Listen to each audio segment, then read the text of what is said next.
이런 언어 발달 장애 도대체 어떤 부분이 영향이 돼서 유발되는지 그 원인부터 또 찾아봐야 될 것 같잖아요. 그쵸. 천용 원장님, 어떤 부분 저희가 알아보면 좋을까요?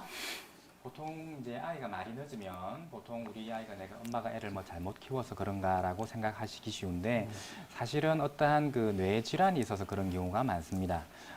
조금 전에 우리 정기훈 원장님께서 말씀 주셨지만 6개월 정도 정상 발달보다 느린 것은 크게 문제가 되지 않습니다만 보통 1년 이상 말이 느리다고 하면 보통 지적장애나 자폐 스펙트럼 장애, 언어 장애, 말소리 장애의 4가지 경우 중에 하나가 속하기가 쉬운데요.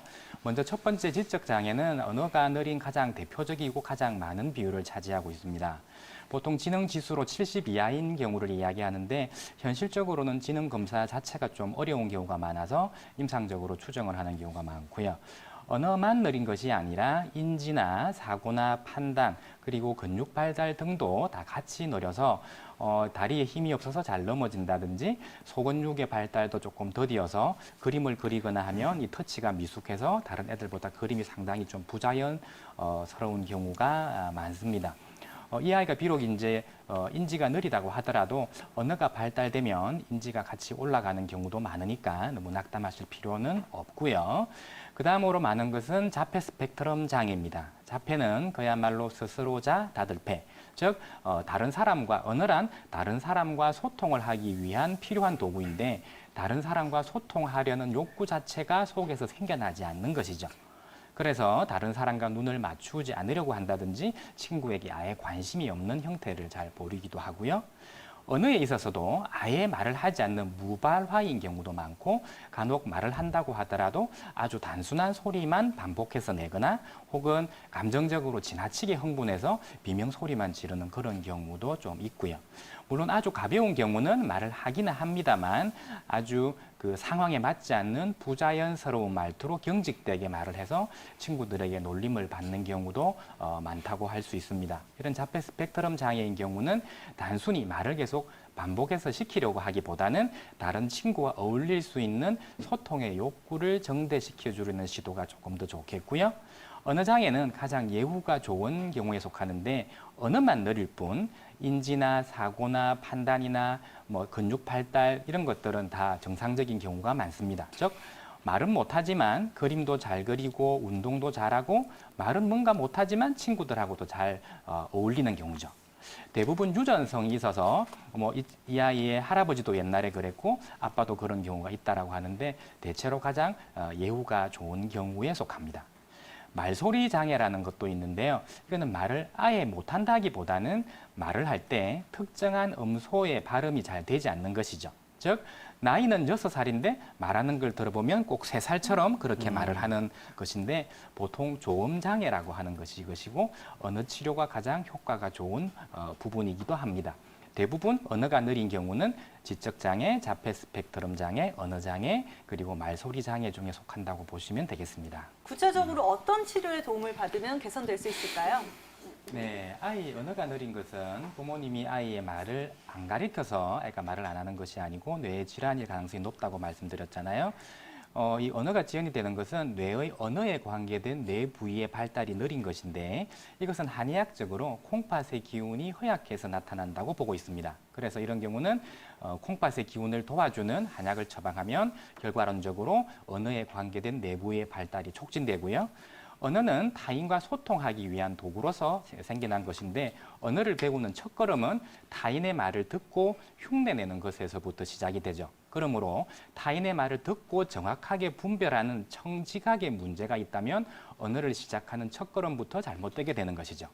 그러므로 청지각을 더 향상시켜 주어서 타인의 말을 잘 분별할 수 있도록 도와주는 청지각 훈련, 즉 토마티스 요법을 받으면 언어 발달이 좀 더 쉽게 될 수 있고요. 그리고 그 뇌의 소뇌 기능을 자극하게 되면 소근육 운동이 더 발달되게 되죠. 그럴 때 도움되는 감각 훈련을 받게 되면 소근육의 움직임이 매끄러워짐으로써 발성에 관계된 근육의 움직임이 더 부드럽게 됨으로써 발성도 또한 더 촉진되는 효과가 있습니다.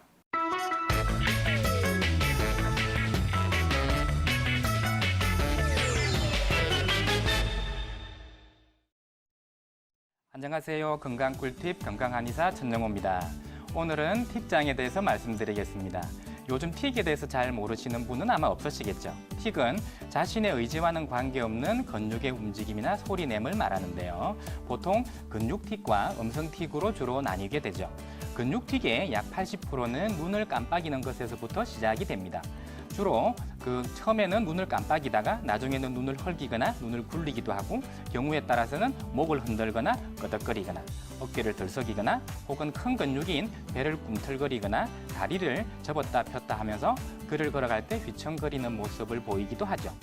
음성틱은 소리에 관계된 근육에 힘이 들어오는 것으로 실제는 비염이 없음에도 불구하고 비염이 있는 것처럼 킁킁거리거나 목에 가래가 걸린 것 같은 하는 소리를 내지만 비염 치료를 해도 감기 치료를 해도 사라지지 않는 것이죠. 그러다가 다른 사람의 말을 따라하거나 첫 발음에 액센트가 크게 나오고 나중에 급기야는 욕설틱의 형태로 진행되는 경우도 있습니다. 틱은 그 진행 과정, 그 진행 시간에 따라서 일과성 틱장애, 만성 틱장애, 뚜렛 증후군으로 나뉠 수 있는데요. 특히 뚜렛 증후군은 일부에서는 잘 낫지 않고 평생 가는 위험한 질병이라고 알려져 있습니다만 뚜렛 증후군은 근육틱과 음성틱이 동시에 1년 이상 나타나는 만취성 질환이긴 하지만 틱의 예후에는 뚜렛 증후군뿐만 아니라 언제 틱이 발생하였는가 그리고 틱의 강도에 따라서 여러 가지 다른 요소에 의해서도 결정되므로 뚜렛 증후군이라고 해서 치료가 되지 않을 것이라고 낙담하실 필요는 없겠습니다. 그 틱은 그 성별에 따라서 그 증상의 빈도도 조금씩 달라지게 되는데요. 이 그래프에 보시다시피 틱이 나타나는 10명 중에 8명은 남자입니다. 2명만이 여자에게 나타나는데요. 여자에게는 틱이 잘 나타나지 않습니다만 여자에게 틱이 나타났을 경우에는 비교적 조금 치료가 남자에 비해서는 까다롭고 예후도 좋지 않을 수가 있습니다. 그리고 여기 나이에 따른 그 틱장의 비율도 나와 있는데요. 일부에서 잘 알고 계시듯이 10대거나 어린 아이에게만 틱이 나타난다고 알고 있습니다만 사실은 20대 이후에도 약 20%의 비율로 나타나고 있어서 아이들만의 질환은 아닌 것으로 보여지고 있습니다. 틱의 원인은 과연 무엇일까요? 틱은 스트레스 때문에 생기거나 아이가 예민해서 그럴 거라고 생각하시는데 사실은 뇌의 과잉 흥분성 때문입니다. 인간의 뇌에서는 여러 가지 뇌파가 나옵니다만 사람이 많이 흥분되었을 때 나오는 이 감마파가 정상인에게서는 이렇게 낮게 나오지만 틱이 있는 친구들에게서는 이렇게 뇌파가 많이 높게 나옵니다. 이렇게 나타나게 되면 실제로는 눈에 아무런 문제가 없음에도 불구하고 눈에 티끌이 들어간 것 같은 굉장히 불편한 감각을 느끼게 되고 그 감각을 해소하기 위해서 눈을 계속 깜빡일 수밖에 없는 상황이 되는 것이죠. 틱장애는 여러 가지 동반 질환도 가지고 있습니다. 눈에 이물질이 들어간 것 같은 그런 불편감을 해소하기 위해서 계속 눈을 깜빡인다든지 실제 비염이 없음에도 불구하고 코가 꽉 막힌 것 같은 느낌이 계속 들어서 하루에도 수십 번, 수천 번씩 깜빡이고 킁킁거리고 소리를 낸다면 이 사람의 주의력은 많이 떨어질 것입니다. 그래서 틱이 있는 사람들에게 이렇게 주의력 검사를 실행해보면 여러 가지의 비정상 수치가 나오는 것을 확인할 수가 있죠. 틱을 오래 하다 보면 ADHD나 강박장애, 불안장애, 우울증 같은 여러 가지 질환이 나타날 수 있는데요. 그것은 틱 때문에 나타나는 현상입니다. 즉, 아이가 불안해서 틱을 하는 것이 아니고 틱을 하기 때문에 불안하고 정서가 안 좋아지는 것이죠. 그러므로 대부분은 틱 장애가 해결되면 같이 사라지는 것이 일반적입니다. 틱을 하게 되면 부모님들은 많은 고민을 하시죠. 지금 치료하지 않고 놔두면 나중에 문제가 더 커져서 치료하기 어렵게 되는 것은 아닐까? 치료하려고 하니 좀 있으면 저절로 좋아질 것 같은데 괜히 일을 벌이는 것은 아닐지 많이 고민이 되실 겁니다. 그것에 관해서 간단한 기준을 마련했는데요. 먼저 치료받지 않고 지켜봐도 되는 경우에는 발생한 지 채 1개월이 되지 않았거나 3개월이 지났지만 정상이 경미해서 가족이 아니면 알아보기 힘든 경우, 그리고 정상이 비록 심하다고 하더라도 본인이나 가족이 전혀 불편하지 않으시다면 굳이 빨리 치료하실 필요는 없겠습니다. 하지만 틱이 발생한 지 1개월이 채 지나지 않았지만 정상이 강해서 통증이 심하거나 혹은 사고의 위험이 있거나 3개월이 지나도 그 증상이 사라지지 않고 본인이 심리적으로 부담을 느끼는 경우, 그리고 1년이 지나도 정상이 사라지지 않는 경우는 정상이 비교적 경미하다고 하더라도 저절로 사라질 가능성이 상당히 낮으므로 이런 경우는 적극적으로 치료에 임하시는 것이 좋겠습니다. 이런 아이들을 실제 가정에서는 어떻게 도와주면 좋을까요? 제일 좋은 것은 첫 번째, 틱을 한다고 혼을 내거나 참아라고 하지 마십시오. 아이도 하고 싶어서 하는 게 아니에요. 그러므로 아이에게 틱을 지적하지는 않는 것이 좋고요. 틱을 한다고 아이의 비위를 맞추려고는 하지 않는 게 좋겠습니다. 아이가 스트레스를 받지 않게 하려고 아이가 원하는 것을 다 해주려고 하다가는 나중에는 아이의 인내심이 부족해져서 틱은 틱대로 하고 버릇없는 아이로 될 수가 있습니다. 어떻게 하면 좋을까요? 틱이 없는 아이와 똑같이 대해주는 것이 제일 좋겠죠. 단 하나, 일찍 자는 습관만 들여주면 좋겠죠. 어머니들이 면역력을 길러주는 여러 가지 건강식품들 중에서는 가급적이면 어떤 경우는 교감신경을 흥분해주는 틱을 자극하는 것이 있을 수 있으므로 그런 음식들은 조심하는 것이 좋겠습니다. 틱장에 대해서 말씀드렸습니다. 감사합니다.